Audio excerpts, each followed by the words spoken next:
Hi there, welcome to this tool time meeting. The topic for discussion is creating a little bit more peace, moving a little bit more away from anger as a default position, the anti-damn-it-doll meeting, how helpful might anger really be for me is a question that might be addressed in this meeting.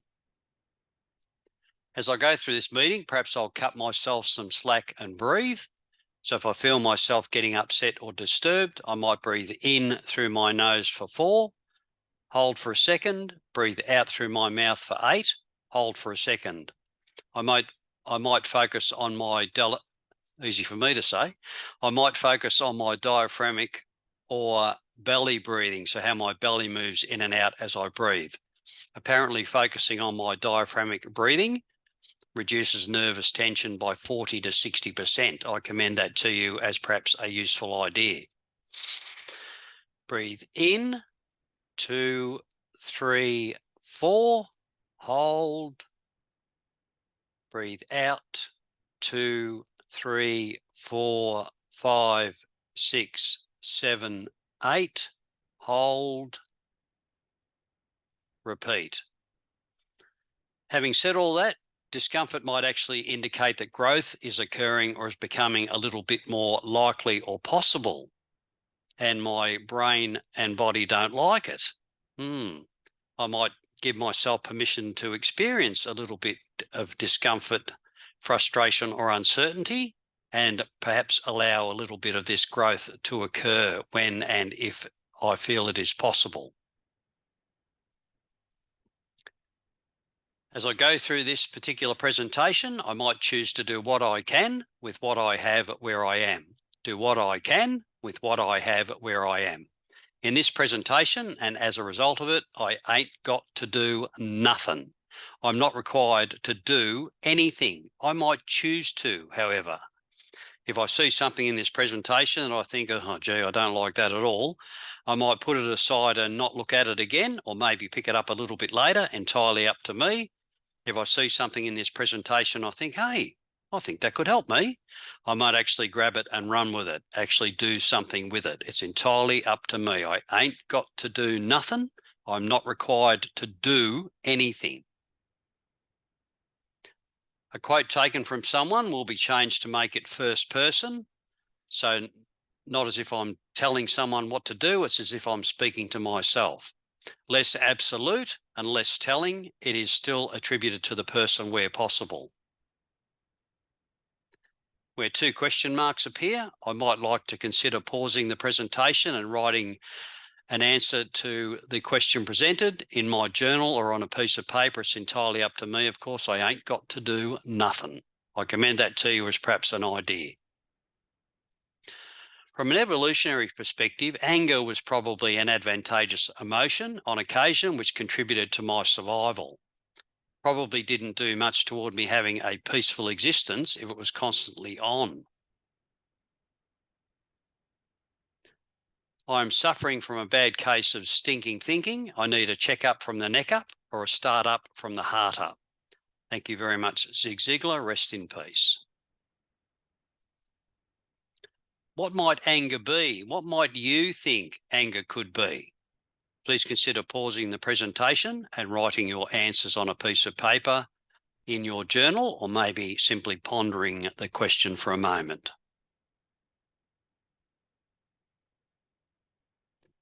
In the past, a participant has said an emotion, a basic emotion, anger is a response to a negative event, a reaction, the other side of my hurt, an emotion of displeasure, a response coming from fear or hurt in me, an emotion that stems from my frustration, a way of feeling because I am uncomfortable, an unhelpful habit of mine, learned by me, my default setting. I lost my temper is often said. It might be actually that I found my temper. I found that part of me that is capable of temper or anger. I accept that it is something I am capable of as a human, and I wonder now how helpful anger might be for me as I go through my life. A fundamental decision helping tool is seen to be a benefit cost matrix, BCM, or a cost benefit analysis in rational emotive behavior therapy. It was once used by me and is recommended to help me get a bit of a picture of how helpful my addictive behavior was or is in a bigger picture of my life. I commend that to you as worth giving some thought to. The link is in the description box below. A benefit cost matrix might be used for another decision I might like to make to see a cost versus a benefit of a behavior or decision. I wonder how a benefit cost matrix might look for anger.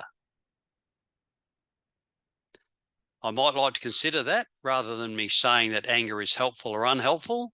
This is an exercise to attempt to come to a decision of my own. I may decide something or I may not. It's entirely up to me. I ain't got to do nothing. This is simply presented, easy for me to say, this is simply presented as information I might like to do something with or discard, entirely up to me.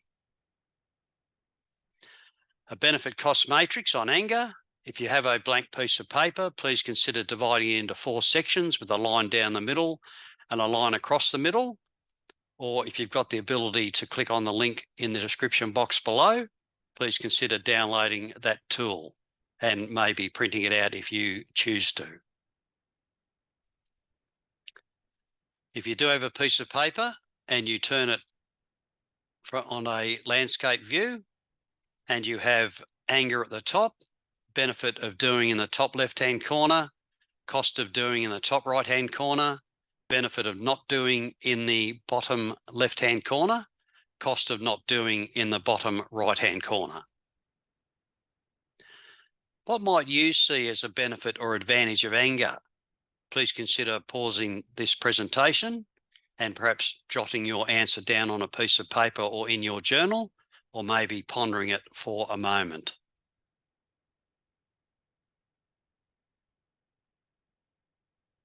In the past, a participant has said, might motivate me, cover up sadness and fear in me, a source of energy. Anger might be good in moderation. Anger might arouse me to action. Anger might be me making a final stand if threatened and not imaginary. Might help in a fight situation, fight or flight or fawn. Might feel powerful.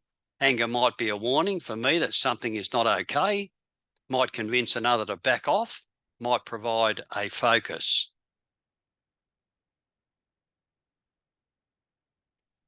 So if we have our benefit cost matrix on the left top hand side, we've got benefit of doing, and those things have been put on that particular part of the comparison. What might you see as a cost or disadvantage of anger? Please consider pausing the presentation and maybe jotting down your answer. Cost of anger, elevated blood pressure, bad health outcome, loss of emotional well-being, sadness and anxiety, damaged furniture, hole in a wall, loss of a relationship, family or friend, scary to other people, jail, ticket, fine, embarrassment, regret, violence, wasted time and energy. Again, the cost of doing is in the top right-hand corner of our comparison.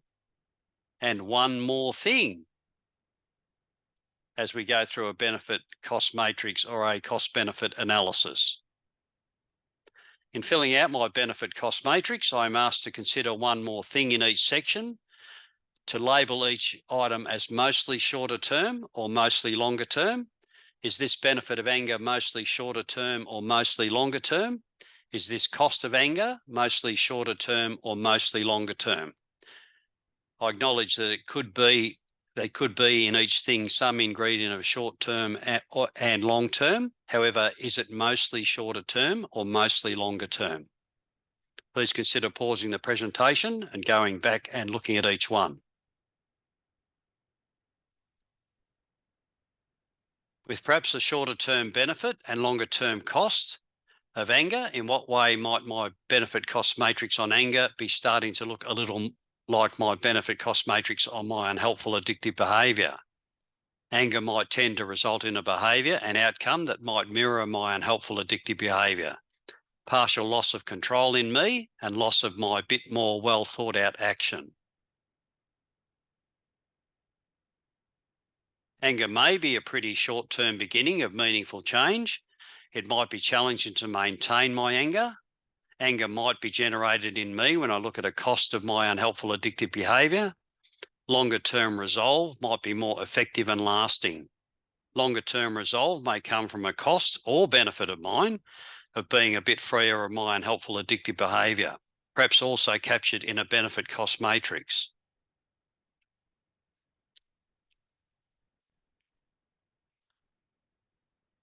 What might you see as a benefit or advantage of not choosing anger? Please consider pausing the presentation and perhaps jotting down your answer. Benefit of not anger, more opportunity for a positive interaction, calmness and self-control in me seeing an issue more objectively, better communication from and with me, mental peace for me getting closer to another person, looking at both sides of an issue, clarity and better perspective in me, more trust built up potentially, better relationship with another person. Once again, the benefit of not doing, the bottom left-hand corner has been completed. What might you see as a cost or disadvantage of not choosing anger?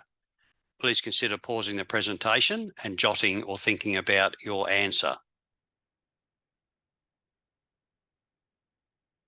Cost of not choosing anger, stagnation, let an injustice stand, possibly becoming a doormat, anger will bury me sooner or later if not expressed, bottle up a negative feeling, resentment toward a person, having to learn a new tool to deal with myself, unconditional self-acceptance, an ABC, having to learn a new tool to deal with another, unconditional other acceptance, an ABC, may take time or patience or practice or persistence to get some ability with not choosing anger.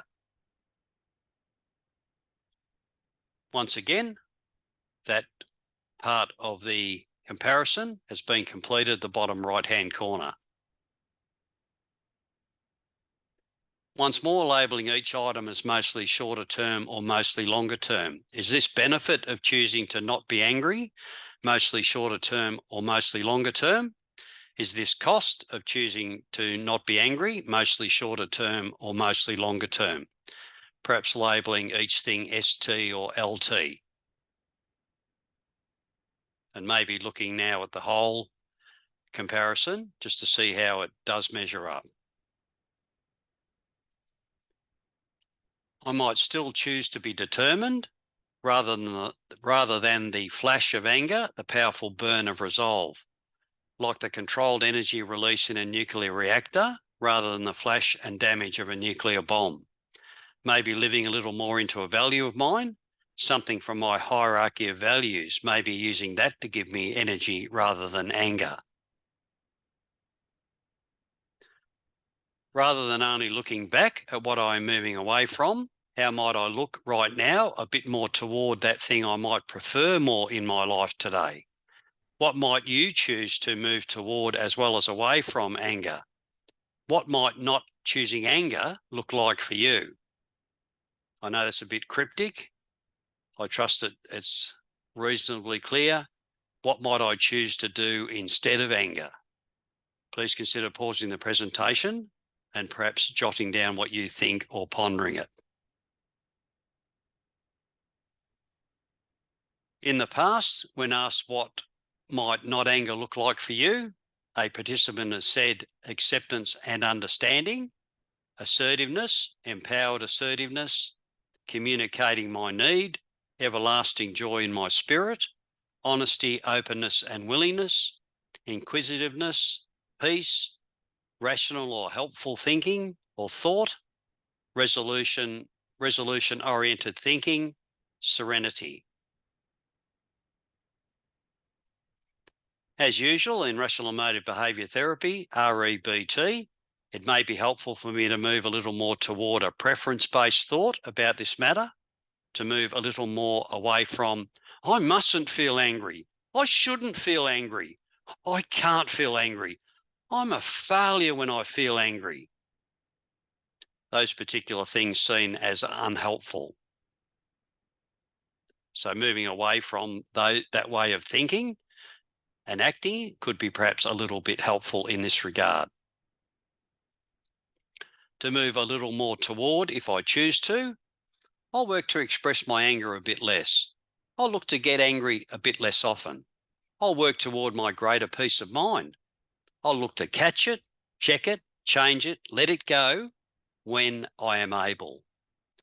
Preference-based rather than a demand on my precious self. Perhaps choosing to become more aware of accepting anger. Oh, that's just my personality. It's just who I am. When I identify as an angry person, I may start to build a social relationship with a person who is also angry, because a person who isn't angry might prefer to not be around me. I might become a magnet for a like-minded angry person, a repelling force for a peaceful, positive person. The same attract or repel of my unhelpful, addictive behaviour. Any behaviour really, birds of a feather tend to flock together. I may exhibit even more negative behaviour as a result. That's probably highly likely. Major must number 2 appears to figure very strongly in anger. This other person must behave as I think they should at all times, or they are a no good, damnable person and they deserve to be punished. It may be the degree to which I choose to believe and feel this that might tend to feed my anger. Should appears to often be there in a person expressing anger. This person should give me what I want. 3 major musts, if you haven't had a look at them, they are in the description box below. Please consider clicking on the link below and having a look at the 3 major musts. What might it be like to be around someone who is constantly tending to be angry and demanding? How would that feel? Please consider pausing the presentation and perhaps pondering or jotting down. How much do I really prefer that this sort of behaviour is a default behaviour of mine?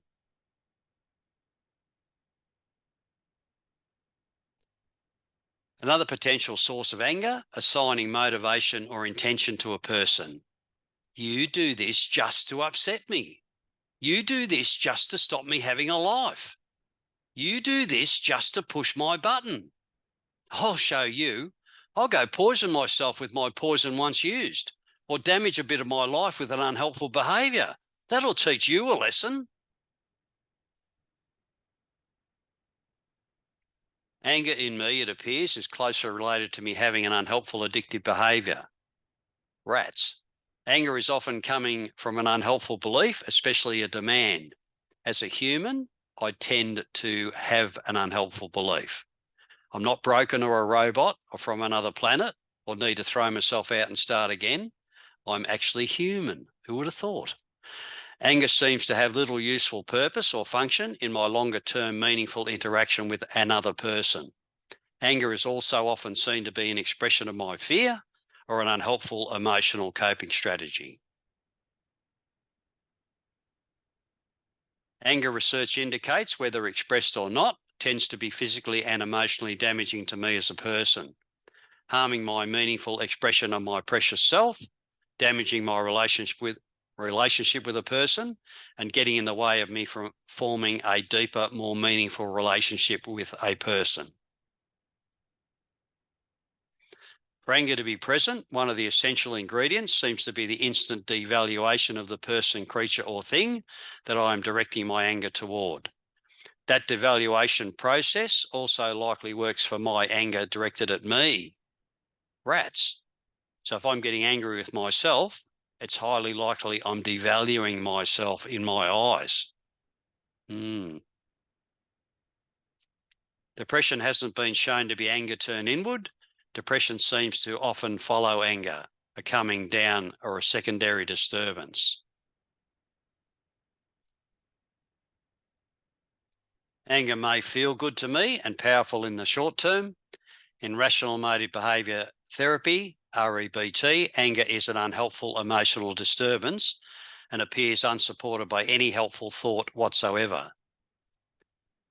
I'm not entirely in that camp. I'm a lot closer to that camp than I have been for a long, long time.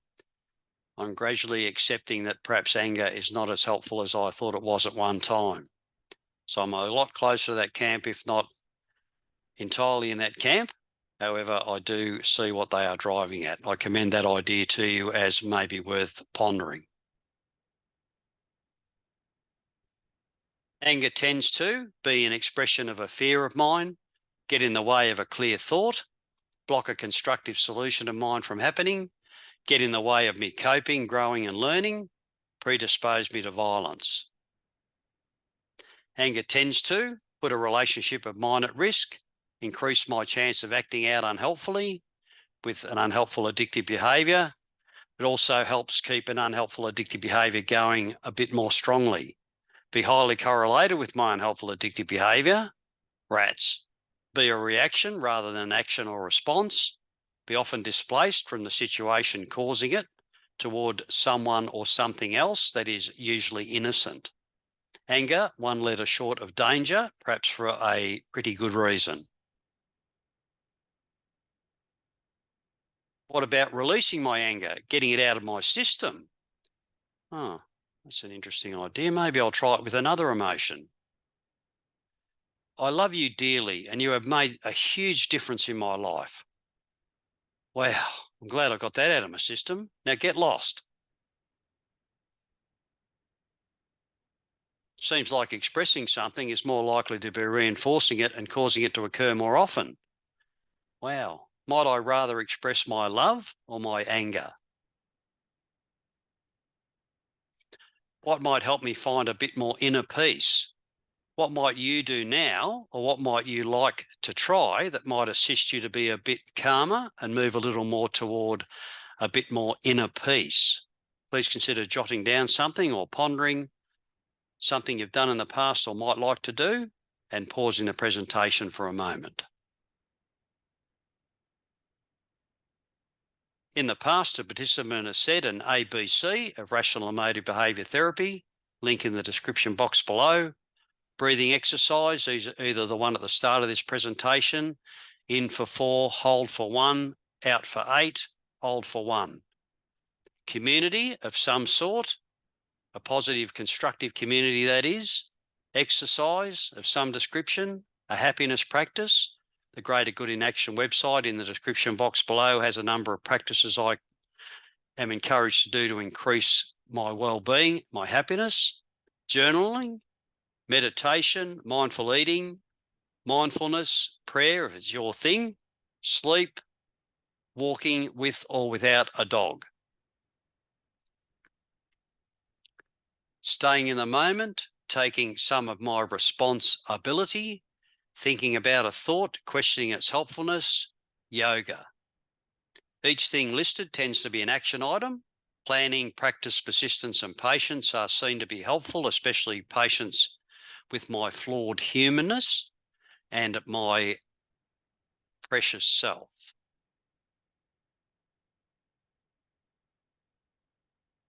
How often might I be doing this thing that is likely to bring me greater peace? In what way might I be waiting until I'm a bit down to take a helpful, positive action? How much more powerful might it be to do it while I'm up, to stay up, and perhaps even move a little higher? Thanks, Zig Ziglar. That was from a presentation that Zig Ziglar did. He found that people tended to come up to him and say that they waited until they were a bit down to pull out one of his tapes to help them get back up again. So he was just wondering why they didn't pull out the tape all the time and stay up. Probably because they're human. Happiness, 3 good things. If you haven't been at the Greater Good in Action website, I commend it to you. It's in the description box below. How to do it: each day for at least 1 week, I choose to write down 3 things that went well for me that day and provide an explanation as to why they went well for me. Happiness practice, gratitude journal. In the description box below is the link. Time required, 15 minutes per day, at least once per week for at least 2 weeks. I choose to write down 3 things I am grateful for. Studies suggest that writing in a gratitude journal, easy for me to say, studies suggest that writing in a gratitude journal 3 times per week is very helpful. I could use sober, stop where I am and step back mentally or physically. O, observe how I'm feeling, what might be my thought, emotion, physical sensation or craving, if any. Breathe. I take a deep breath, then another breath, and center my attention in my diaphragm or chest or nose, wherever I find the most helpful or a little bit helpful. Expand my awareness so that I have a larger sense of what would happen if I did choose anger or to use. How might I feel? What might I put at risk, lose, sacrifice? How might I feel when I stay true to a value of mine? R, respond mindfully to my situation proactively rather than reactively. Do a thing or no thing in my better interest. So sober, stop, observe, breathe, expand, respond. O'Neill participants said retreat, rethink, return. Thanks, O'Neill. Trust you're keeping well. I note that I have a choice in front of me and I have no requirement to take the first choice that comes to my mind out of habit. Thanks, brain. I'm thinking about this thought of mine rather than just reacting. Thinking about what part of my thought is likely helpful, what part of my thought is likely unhelpful, maybe even unhealthy. Why might I even take this thought seriously? Choosing to be calmer may assist with me moving a bit more away from an unhelpful addictive behaviour I might have and a bit towards a more helpful action and life. Enhance a balanced life attempt of mine, improve a health outcome of mine, help me get on with another a little bit more, help me have a deeper, more meaningful relationship, help me respond in my life rather than react. I commend Peace Creating More to you in the description box below.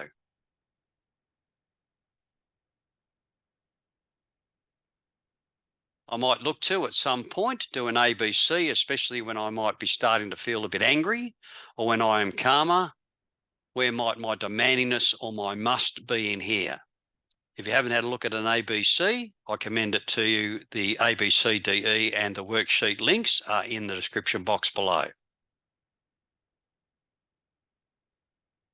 Dispute or question or interview, look to gently examine and loosen my excuse, my seemingly plausible explanation, disputing an unhelpful belief, an ABC disputation, dispute, question or interview an unhelpful belief, dispute an unhelpful belief, 3 ways I might. They are both in the description box below. Please consider having a bit of a look at them. Entirely up to yourself, of course. You ain't got to do nothing.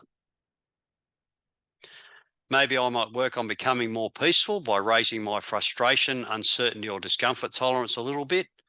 Lowered frustration or uncertainty or discomfort tolerance is more likely to be present when my choice, skill and awareness seem somewhat reduced. I might choose to work toward my higher frustration or uncertainty or discomfort tolerance over time as I am able. Give myself permission to feel a little bit frustrated, a little bit uncertain, or a little bit of discomfort. I give myself permission to do that. Unhelpful thought related to lowered frustration tolerance or shorter range pleasure. Please consider clicking on the link in the description box below. I still might choose to give myself a right to ask to be treated with respect and consideration. I might choose to give myself that right, especially to choose to dwell on a helpful thought from my pool of thought. That isn't the same as saying I have a right to be treated with respect and consideration, because that would be trying to control someone else. But I can give myself the right to choose to ask to be treated with respect and consideration. That I can fully control. My personal Bill of Rights, please consider clicking on the link in the description box below. I might choose to give myself these rights. I choose to give myself a right to ask for what I prefer. I choose to give myself a right to say no to a request or demand I choose not to meet. I choose to give myself a right to choose to express a feeling of mine, positive or negative. I choose to give myself a right to change my mind. I choose to give myself a right to make a mistake rather than have to be perfect. I've got a right to make a mistake. No one on the face of this earth might make me feel inferior or angry without my permission. I choose to not allow you or I to do that to me. Thanks, Zig. Thanks for everything. Anger blows out the lamp of my mind. Thanks, Robert. Holding on to anger is like grasping a hot coal with the intent of throwing it at someone else. I am the one who gets burnt. Thanks, Buddha.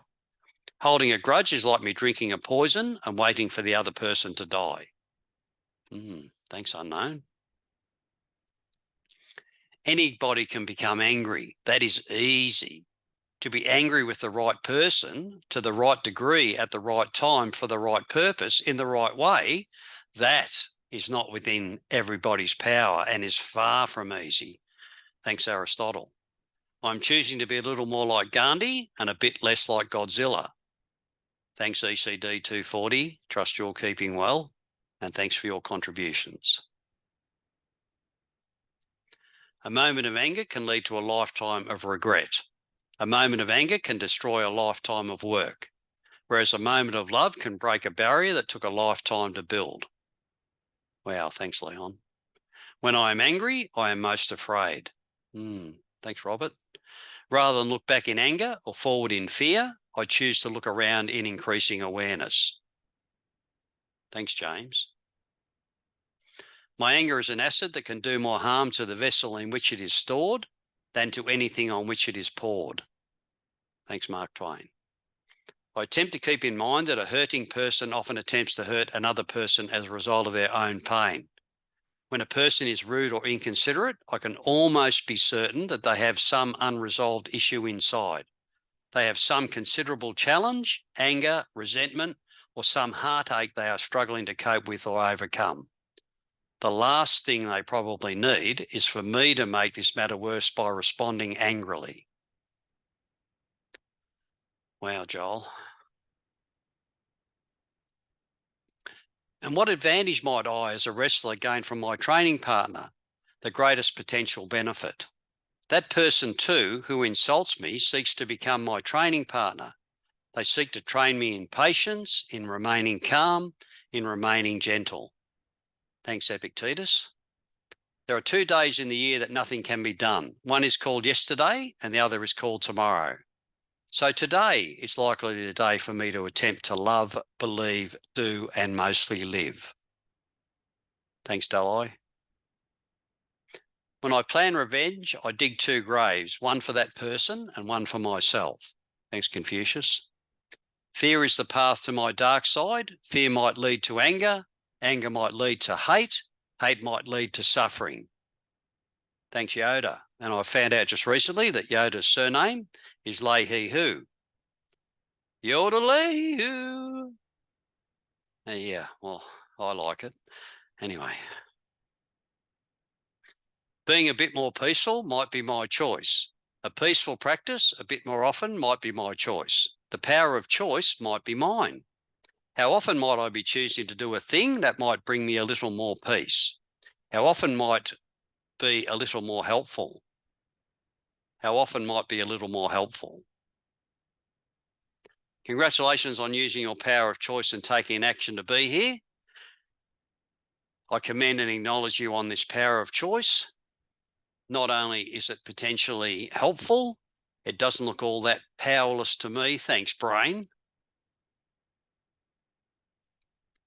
These are the resources that we used for creating this presentation. They are in the description box below. Please consider clicking on them and maybe having a bit of a read through if you choose to. If someone tells me that what is in this presentation is easy, it means they have obviously not tried to do it.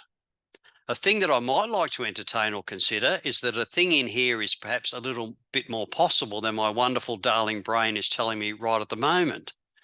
Thanks for all your help, brain.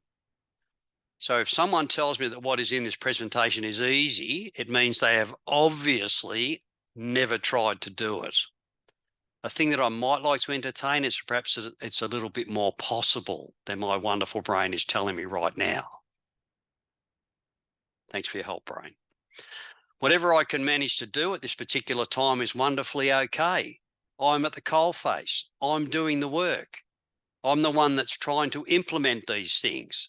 Whatever I can manage to do is wonderfully okay. If I got a bit from the meeting, perhaps I'll give a bit. If a light came on for me ever so slightly, perhaps I'll pay some of the light bill. Please consider donating a little to whoever or whatever helps you a little.